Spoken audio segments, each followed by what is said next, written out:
Viewers আমরা এখানে একটা ফ্রাই প্যান বসিয়েছি চুলার উপর। এখন আমরা চুলাটা জ্বালিয়ে দেব। আমরা এখন চুলাটা জ্বালিয়ে দিলাম এবং ফ্রাই প্যানটা একটু গরম হলে আমরা এখানে 2 টেবিল চামচ তেল দেব।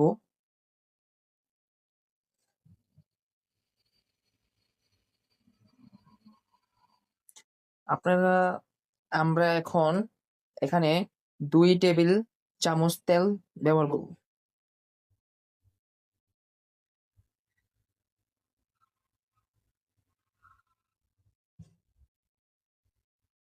এবার আমরা সেই 1 কাপ ভুট্টা এখানে দিয়ে দিব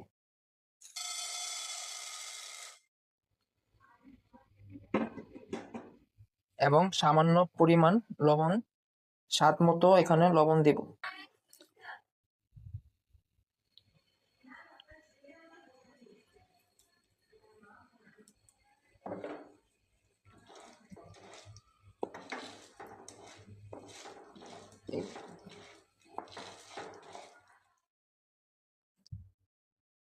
এবার আমরা এখানে ঢাকনাটা ডেকে দিলাম। আমরা এখানে 2 মিনিট অপেক্ষা করব এবং 2 মিনিট পর আমরা ঢাকনাটি খুলে আমরা দেখব রেসিপিটা হয়েছে কিনা। আমাদের আমরা এই রেসিপিটা তৈরি করতেছি সেটা হচ্ছে পপকর্ন। আপনারা পপকর্ন ঘরে থাকা জিনিসপত্র দিয়ে খুব সহজেই 2 মিনিটের মধ্যে তৈরি করে খেতে পারবেন।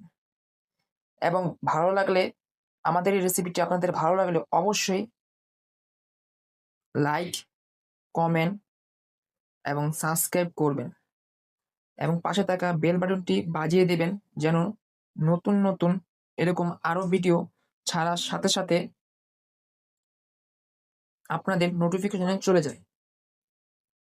আপনারা শুনতেই পাচ্ছেন পপকর্নগুলো মনে হয় একে একে ফুটতে শুরু করেছে। ভিউয়ার্স, আমাদের এই রেসিপিটা আপনাদের কেমন লেগেছে সেটা আপনারা কমেন্টে জানান।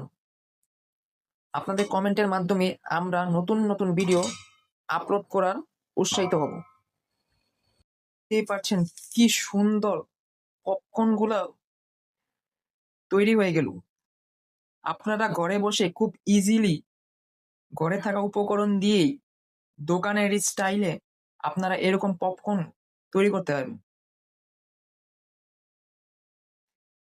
তো চলুন এখন চুলা থেকে নামিয়ে গরম গরম পরিবেশন করি।